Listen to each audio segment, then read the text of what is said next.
નમસ્કાર સમાચારો સાથે હું છું ઝિલન। દિનેશ બાંભણિયા પર હવે સકંજો કસાયો છે। દિનેશ બાંભણિયાની ધરપકડ કરવામાં આવી છે। રાજદ્રોહના કેસમાં બાંભણિયાની ધરપકડ કરાઈ છે। કોર્ટમાં હાજર ન રહેતા રાજદ્રોહના કેસમાં ક્રાઇમ બ્રાન્ચે દિનેશ બાંભણિયાની ધરપકડ કરી છે। બાંભણિયાને ક્રાઇમ બ્રાન્ચના સાયબર સેલમાં લઈ જવાયા છે। કોર્ટે બાંભણિયા સામે વોરંટ ઇસ્યુ કર્યું તો હવે દિનેશ બાંભણિયા ઉપર પણ સકંજો કસાઈ રહ્યો છે અને તેની ધરપકડ કરવામાં આવી છે। રાજદ્રોહના કેસની અંદર ક્રાઇમ બ્રાન્ચ દ્વારા દિનેશ બાંભણિયાની ધરપકડ કરાઈ છે। આ વિશે વધુ જાણકારી માટે ઉદય રંજન ફોન લાઈન પર જોડાયા છે। જી ઉદય, હવે દિનેશ બાંભણિયા પર સકંજો કસાયો છે, શું કાર્યવાહી થઈ રહી છે? વર્ષ 2015ની અંદર જે પ્રમાણે એક પાટીદાર અનામત આંદોલન ઉઠ્યું હતું અને પાટીદાર અનામત આંદોલનની શરૂઆત થઈ હતી, ત્યારબાદ જીએમડીસીની અંદર એક મહાસભા અને મહારેલીનું આયોજન કરવામાં આવ્યું હતું।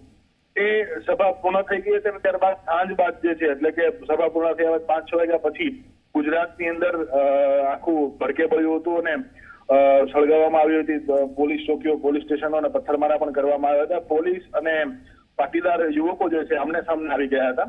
તે અનુસંધાને હાર્દિક સહિતના લોકો ઉપર રાજદ્રોહનો ગુનો આખો જે દાખલ કરવામાં આવ્યો હતો, જેમાં હાર્દિકની અત્યાર સુધીમાં ધરપકડ થઈ ચૂકી છે।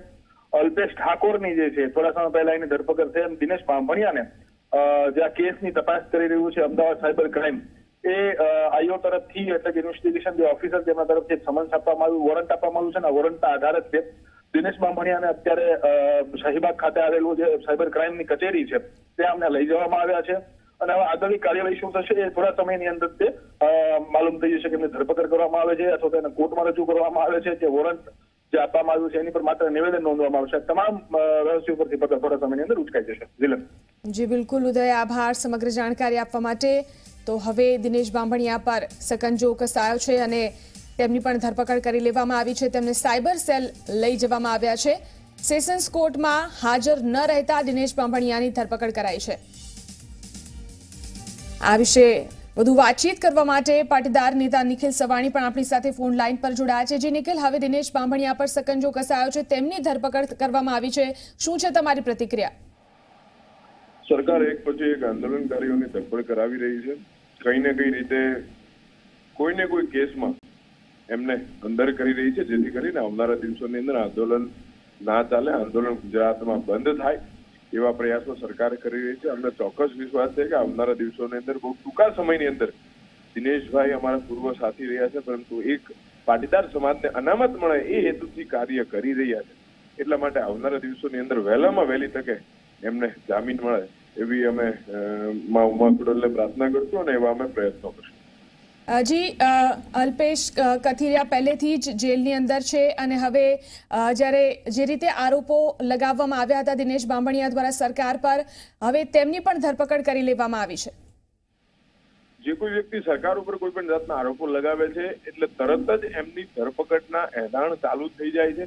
સરકાર ઉપર કોઈ પણ આરોપો લગાવવા કે સરકાર ઉપર કોઈ પણ વાત કરવી, ટીકા ટિપ્પણી કરવી, એમનાથી તરત જ એમની ઊંધી ગણતરીઓ ચાલુ થઈ જાય છે। મતલબ કે સરકારનો વિરોધ કરે એ વ્યક્તિને કોઈને કોઈ કેસમાં ફિટ કરવાનું ષડયંત્ર આ ભારતીય જનતા પાર્ટીની સરકાર કરી છે અને પોલીસને હાથો બનાવી અને જે કોઈ આંદોલનકારીઓ સરકારનો વિરોધ કરતા હોય છે એમને કોઈક ને કોઈક કેસમાં એમની કરી દેતા હોય છે। જે નિખિલ, જ્યારે મહારાષ્ટ્રની અંદર મરાઠાઓને અનામત આપવાના સંકેત આપી દેવામાં આવ્યા છે, ત્યારે હવે આગળની રણનીતિ પાટીદારોની શું રહેશે, કેવી રીતે લડત આપશો? આગામી સમયની અંદર સમગ્ર ગુજરાતની ચાર તબક્કાની અંદર 5 સમિતિની બેઠક બોલાવવામાં આવશે અને એમની પહેલા સમગ્ર ગુજરાતમાંથી 21 લોકોની ટીમ જે પછાત વર્ગો માટેનું જે પંચ છે એ પંચને અમે ભૂતકાળની અંદર ટોટલ પાટીદાર સમાજમાંથી 55 થી 56 અરજીઓ પેન્ડિંગ પડી ચૂકી છે હાલમાં, છતાં પણ અમે એક વાત જયારે મરાઠાઓને અનામત આપવામાં આવી છે મહારાષ્ટ્રની અંદર, ત્યાંની ભારતીય જનતા પાર્ટીની સરકાર, એટલા માટે આવનારા દિવસોની અંદર એટલે 2 થી 3 દિવસની અંદર અમે જે પછાત વર્ગોનું જે પંચ છે એમની પાસે અમે સમય માંગેલો છે, પરંતુ હજી સુધી અમને સમય આપવામાં આવ્યો નથી। આજે ફરીથી અમે ટ્રાય કરશું કે અમને સમય આપે ને આગામી દિવસોની અંદર એમને મળી અને સર્વે થાય પાટીદાર સમાજ માટે જે અનામત મળી શકે એમ છે કે નથી મળી શકે એમ તેમનો સર્વે થાય એવું અમે ટોટલ રજૂઆતો કરશું। જી આભાર નિખિલ, ઝી 24 કલાક સાથે જોડાઈને પ્રતિક્રિયા આપવા માટે।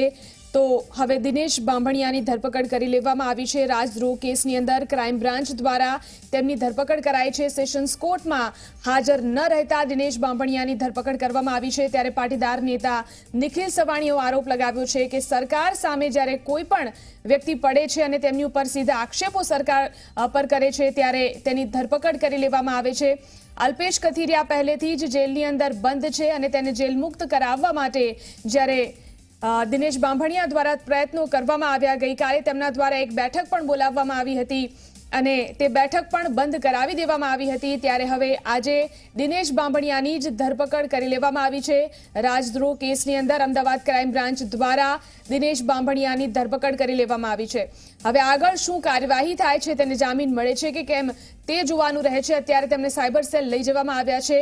સેશન્સ કોર્ટમાં હાજર ન રહેતા અમદાવાદ ક્રાઇમ બ્રાન્ચ દ્વારા દિનેશ બાંભણિયાની ધરપકડ કરી લેવામાં આવી છે। કોર્ટે બાંભણિયા સામે વોરંટ ઇસ્યુ કર્યું અને તેની ધરપકડ કરી લેવામાં આવી છે। ઉલ્લેખનીય છે કે ગઈકાલે જ દિનેશ બાંભણિયા દ્વારા એક બેઠક બોલાવવામાં આવી હતી જેમાં સમગ્ર ગુજરાતમાંથી જે પાસના કન્વીનરો અને પાટીદાર આગેવાનો એકઠા થયા હતા અને આ બેઠકનો મુખ્ય એજન્ડા એ હતો અલ્પેશ કથિરિયાને જલ્દીથી જેલ મુક્ત કરાવવા અને ગુજરાતની અંદર અનામતનું આંદોલન વધુ તેજ કરવા ની એક રણનીતિ હતી, પરંતુ આ બેઠક પણ બંધ કરી દેવામાં આવી। તો આ અંગે વાતચીત કરવા માટે આપણી સાથે ભાજપ નેતા રેશમા પટેલ પણ ફોન લાઈન પર જોડાયા છે। જી રેશમા, જે રીતે હવે દિનેશ બાંભણિયાની પણ ધરપકડ કરી લેવામાં આવી છે, શું છે તમારી પહેલી પ્રતિક્રિયા?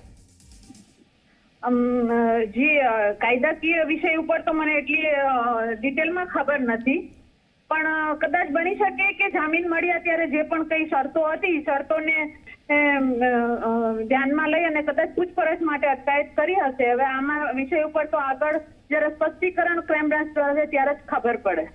જી, નિખિલ સવાણી દ્વારા આરોપ લગાવવામાં આવી રહ્યો છે કે સરકાર સામે જ્યારે કોઈ પણ વ્યક્તિ બોલે કે સરકારની સામે પડે ત્યારે તેની ધરપકડ કરી લેવામાં આવે છે। નહીં, એવું તો હું નથી માનતી, કારણ કે કાનૂન વ્યવસ્થા ઉપર આપણે વિશ્વાસ રાખવો જોઈએ અને કદાચ માની લો કે સિસ્ટમની ખિલાફ કે ગવર્મેન્ટની સામે બોલવાથી પણ આવું થતું હોય તો માનું છું કે આપણા ઉપર આરોપો તો સાબિત થવા જોઈએ ને। એટલે હું અહીંયા એ વસ્તુ અહીંયા ન કહી શકું, કારણ કે ત્યાં કાનૂન ઉપર શંકા કુશંકા સર્જાય છે, એટલે કાનૂનને આપણે ટાર્ગેટ ના કરી શકીએ।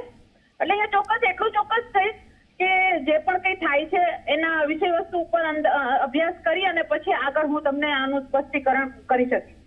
જી, અલ્પેશ કથિરિયા પહેલેથી જ જેલમાં બંધ છે, તેમને જેલ મુક્ત કરાવવા માટે દિનેશ બાંભણિયા પણ ઘણા સમયથી પ્રયત્નો કરી રહ્યા હતા તેવું ગઈકાલે પણ એક બેઠક દ્વારા તેમને જણાવ્યું હતું। ત્યારે હવે તેમની જ ધરપકડ કરી લેવામાં આવી છે, શું કહેશો?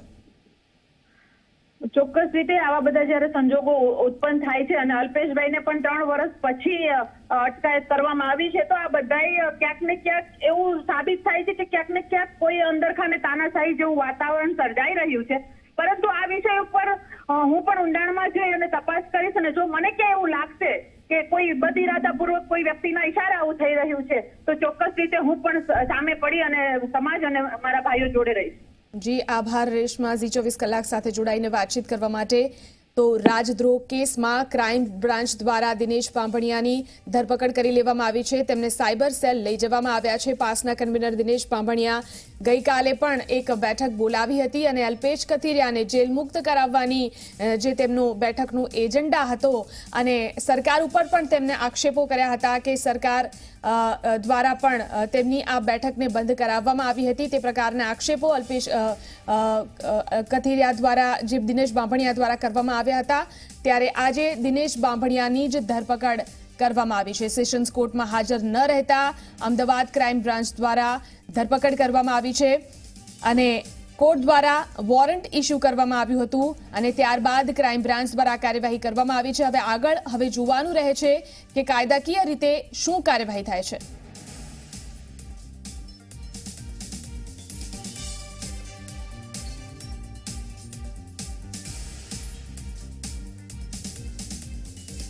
તો કોર્ટે બાંભણિયા સામે વોરંટ ઇસ્યુ કર્યું અને હવે દિનેશ બાંભણિયાની ધરપકડ કરી લેવામાં આવી છે। ઉલ્લેખનીય છે કે અનામત આંદોલન વખતે જે રીતે જાહેર મિલકતોને નુકસાન પહોંચાડવામાં આવ્યું હતું અને તે કેસની અંદર રાજદ્રોહના કેસની અંદર સેશન્સ કોર્ટમાં હાજર ન રહેતા દિનેશ બાંભણિયાની આજે અમદાવાદ ક્રાઇમ બ્રાન્ચે ધરપકડ કરી લીધી છે. કોર્ટ દ્વારા બાંભણિયા સામે વોરંટ ઇસ્યુ કરવામાં આવ્યું હતું, જે મુદ્દે હવે પોલીસ દ્વારા કાર્યવાહી કરવામાં આવી છે અને ક્રાઇમ બ્રાન્ચે આજે રાજદ્રોહ કેસની અંદર દિનેશ બાંભણિયાની પણ ધરપકડ કરી લીધી છે અને હાલ તેમને સાયબર સેલ લઈ જવામાં આવ્યા છે. હવે આગળ શું કાર્યવાહી થાય છે, કાયદાકીય કાર્યવાહી શું કરવામાં આવે છે, તેમને જામીન મળે છે તે જોવાનું રહે છે. પરંતુ ઘણા લાંબા સમયથી દિનેશ બાંભણિયા દ્વારા જે લડત ચલાવવામાં આવી રહી છે, અનામત આંદોલનમાં તેઓ સક્રિય રહ્યા છે અને સાથે સાથે તેમને ગઈકાલે એક બેઠક પણ બોલાવી હતી અને આ બેઠકની અંદર અલ્પેશ કથિરિયાને જેલ મુક્ત કરાવવાનો અને અનામત આંદોલનને વધુ વેગ આપવાનો મુદ્દો મહત્વનો હતો. તો બાબુભાઈ મંગુકે આપણી સાથે ફોન લાઈન પર જોડાયા છે, તેમની સાથે વાત કરીશું. જી બાબુભાઈ, શું લાગે છે હવે આગળ કાયદાકીય કાર્યવાહી દિનેશ બાંભણિયાની જ્યારે ધરપકડ કરવામાં આવી છે, કાયદાકીય કાર્યવાહી શું થઈ શકે છે? કાયદાકીય કાર્યવાહીમાં તો દિનેશે ફરી બેલ એપ્લિકેશન કરવી પડે, કારણ કે ગેરહાજર રહ્યા છે કારણસર એમની સામે વોરંટ ઇસ્યુ થયું હતું અને આજ એમની ધરપકડ કરીને કોર્ટમાં રજૂ કરવામાં આવેલ છે. પણ મને એક વાત એટલા માટે સમજાતી નથી કે સરકારી વકીલશ્રીનો જે અભિગમ છે નામદાર કોર્ટમાં કે આ કેસમાં ચાર્જ ફ્રેમ થતો નથી, તો સરકારી વકીલો એ વસ્તુ કેમ ભૂલી જાય છે કે નામદાર સુપ્રીમ કોર્ટમાં મેટર પેન્ડિંગ છે, ગુજરાત હાઈકોર્ટમાં મેટર પેન્ડિંગ છે અને જ્યાં સુધી હાઈકોર્ટ ઉપરની કોર્ટ કોઈ પણ વિષય ઉપર વિચારાધીન હોય ત્યારે નીચેની કોર્ટમાં ઉપરની કોર્ટની કાર્યવાહીને અસર થાય એવી કોઈ કાર્યવાહી કે કોઈ હુકમ કરાતા નથી. આ એક વર્ણલિખો સિદ્ધાંત ન્યાયશાસ્ત્રનો છે. તેમ છતાં આ જ કેસમાં સરકારનું અને સરકારી વકીલોનો અભિગમ છે એ કંઈક આશ્ચર્યજનક છે. આ કેસને કોઈ સ્પેશિયલ કેસ તરીકે ટ્રીટ કરવામાં આવે છે. જે મુખ્ય તોમતદારો છે એમાંથી 2 તોમતદારોએ ભારતીય જનતા પક્ષ જોઈન કરી લીધું છે. એમાંથી એક પક્ષકારને તો 7ના સાક્ષી બનાવવામાં આવ્યા છે. જે બાકી રહ્યા મુખ્ય તોમતદારોમાં તે હાર્દિક પટેલ અને દિનેશ બાંભણિયા છે. એટલે 2 જણને ટાર્ગેટ કરીને આ કેસનો આખો નવો વળાંક આપીને હવે અલ્પેશ કથિરિયાને આટલા ટાઈમ પછી એરેસ્ટ કર્યો છે. અલ્પેશ કથિરિયા વારંવાર પોલીસમાં હાજર થયેલ છે. જેટલી વખત હાર્દિક પટેલ ક્રાઇમ બ્રાન્ચમાં હાજરી પુરાવા ગયા છે ત્યારે અલ્પેશ દરેક વખતે હાજર હોય છે. કેટલાય ફંક્શન, જાહેર ફંક્શનોમાં, કેટલાય એગ્યુટેશન્સમાં અલ્પેશ કથિરિયાની હાજરી હોવા છતાં આ સમયે અલ્પેશને એરેસ્ટ કરી અને પછી રિમાન્ડ લેવા ભાગેડું છે એવું કેવું આ ન્યાયિક પ્રક્રિયાનો ખુલ્લે આમ દુરુપયોગ છે અને સરકાર કમભાગ્યે જે રીતે ન્યાયનો અમલ થવો જોઈએ એ કરતી નથી અને રાજકીય હેતુથી અને રાજકીય ઇરાદા પ્રેરિત પોલીસ કામ કરી હોય એવું લાગે છે. જી બાબુભાઈ, અલ્પેશ કથિરિયા પહેલેથી જ જેલમાં બંધ છે, તેમને છોડાવવા માટે પણ અનેક પ્રયત્નો કરવામાં આવી રહ્યા છે. ત્યારે હવે દિનેશ બાંભણિયાને હવે ધરપકડ કરવામાં આવી છે ત્યારે પાટીદાર નેતાઓ એવો આરોપ લગાવી રહ્યા છે કે દિનેશ બાંભણિયાએ સરકારની સામે બોલવાનું શરૂ કર્યું, એટલા માટે તેમની ધરપકડ કરી લેવામાં આવી છે. બિલકુલ સાચી વાત છે. અત્યાર સુધી સરકાર અને ખાસ કરીને મુખ્યમંત્રી, નાયબ મુખ્યમંત્રી અને માનનીય અમિતભાઈ એવું કહેતા હતા કે માંગુકિયા અને કોંગ્રેસ બધા પાટીદાર સમાજને ગેરમાર્ગે દોરે છે. અનામત જેવી કોઈ ચીજ છે જ નહીં અને પાટીદાર સમાજને કોઈ દિવસ અનામત મળી ન શકે. બંધારણમાં જોગવાઈ જ નથી. તો મારે એમને પૂછવું છું કે તમે સાચા છો કે માનનીય મંત્રી, મુખ્યમંત્રી મહારાષ્ટ્રના જે છે મિસ્ટર ફડણવીસ એ સાચા? તમારા બેમાંથી સાચું કોણ? અમે અત્યાર સુધી કહેતા આવ્યા હતા કે બંધારણની જોગવાઈ મુજબ, અને કપિલજી જયારે અહીંયા આવીને જે એટલા સિનિયર વકીલ હોય સુપ્રીમ કોર્ટના અને આવીને એમ કે બંધારણની જોગવાઈ છે કે ભાઈ બંધારણની જોગવાઈને મર્યાદામાં રહીને પાટીદારોને અનામત આપી શકાય છે અને કોંગ્રેસ પાવરમાં આવશે તો આપશે. ધારો કે કોંગ્રેસ જે કર્યું કે ન કર્યું, પણ ભારતીય જનતા પક્ષે આજ દિન સુધી એવું કહેતી આવી છે કે અનામત મળી જ ન શકે. અનામત બંધારણમાં જોગવાઈ જ નથી, લોકોને ગેરમાર્ગે દોરે છે. તો ગઈકાલે મહારાષ્ટ્રની સરકારે એને સ્વીકાર્યા પછી આ બધા કેસોનો અર્થ શું રહેશે? તમે બંધારણમાં જોગવાઈ છે એવું તમે સ્વીકારો છો, મરાઠાઓને 15% અનામત આપવા તૈયાર છો, તમે મરાઠાની 30% સંખ્યા મહારાષ્ટ્રમાં છે, તો પાટીદારોની 22 થી 25% છે.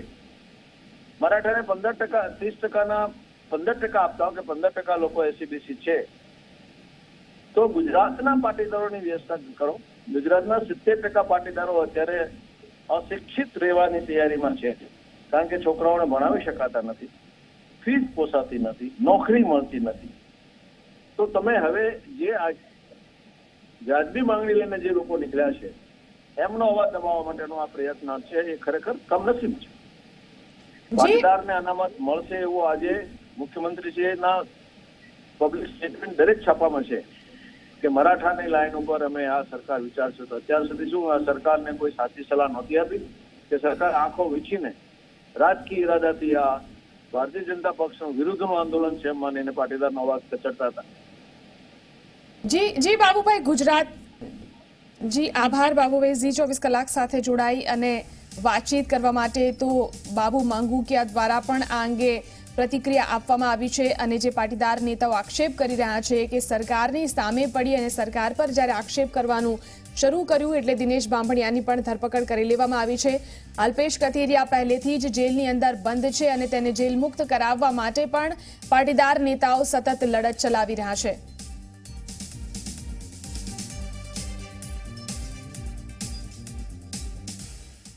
તો અલ્પેશ કથિરિયાના જામીન પર સુનાવણી હાથ ધરવામાં આવશે, જેમાં રાજદ્રોહના કેસમાં ગુજરાત હાઈકોર્ટમાં કરાયેલી જામીન અરજી પર ચુકાદો આવી શકે છે. રાજદ્રોહના કેસમાં અલ્પેશ કથિરિયા દ્વારા જામીન માંગવામાં આવ્યા છે, જ્યારે આ પહેલા નીચલી અદાલતમાં તેની જામીન અરજી ફગાવી દેવામાં આવી હતી. તો હવે ફરી એકવાર સુનાવણી હાથ ધરાઈ શકે છે. અલ્પેશ કથિરિયા દ્વારા જામીન અંગે માંગ કરવામાં આવી છે. આ વિશે વધુ જાણકારી માટે અમિત રાજપૂત આપણી સાથે ફોન લાઈન પર જોડાયા છે. જી અમિત, અલ્પેશ કથિરિયાના જામીન પર સુનાવણી હાથ ધરવામાં આવશે.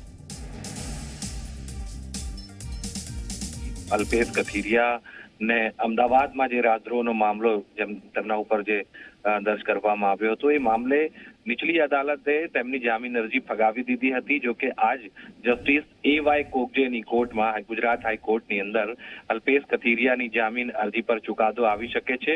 બીજી તરફ ગઈકાલે જે સુરત પોલીસ છે એ અલ્પેશ કથિરિયાને સુરતના રાજદ્રોહ કેસ મામલે તેમની ટ્રાન્સફર વોરંટના આધાર પર ધરપકડ કરીને તેમને સુરત લઈ ગઈ છે. ત્યાં પણ તેમને આજે કોર્ટમાં પેશ કરવાના છે. અને બીજી તરફ ગુજરાત હાઈકોર્ટમાં આ જજમેન્ટ છે. જોવાનું એ છે કે જસ્ટિસ A.Y. કોગજે જે છે એ આજે કયા પ્રકારનો ચુકાદો આપે છે. બીજી તરફ જે આ મામલાથી જોડાયેલો જે કેસ છે, રાજદ્રોહનો જે કેસ છે, તે મામલે અમદાવાદની સેશન્સ કોર્ટની અંદર પણ આજે ચાર્જ ફ્રેમની પ્રક્રિયા હાથ ધરાઈ શકે છે. સાથોસાથ જે દિનેશ બાંભણિયા ઘણા સમયથી જે આ મામલે કોર્ટમાં હાજર નતા રહેતા અને અલગ અલગ જે કારણો દર્શાવીને ગેરહાજર રહેતા હતા, તો આજે અમદાવાદ ક્રાઇમ બ્રાન્ચ દ્વારા તેમની અટકાયત કરવામાં આવી છે અને સાથોસાથ તેમને પણ સેશન્સ કોર્ટમાં હાજર કરવા ક્રાઇમ બ્રાન્ચ જે છે એ લઈ જઈ રહી છે. તો જોવાનું એ છે કે એક તરફ ચાર્જ ફ્રેમની પ્રક્રિયા અને બીજી તરફ ગુજરાત હાઈકોર્ટમાં અલ્પેશ કથિરિયાની જામીન અરજી પર શું ચુકાદો આવે છે. અને સુરતનો જે રાજદ્રોહનો જે મામલો છે, તો સુરતના રાજદ્રોહ કેસની અંદર સુરતની કોર્ટ તરફથી શું ચુકાદો અલ્પેશ કથિરિયાને રિમાન્ડ પર કેટલા દિવસ પર મોકલવામાં આવે છે. જી આભાર અમિત સમગ્ર જાણકારી આપવા માટે. તો આજે અલ્પેશ કથિરિયાના અમદાવાદના રાજદ્રોહ કેસની અંદર ચુકાદો આવી શકે છે.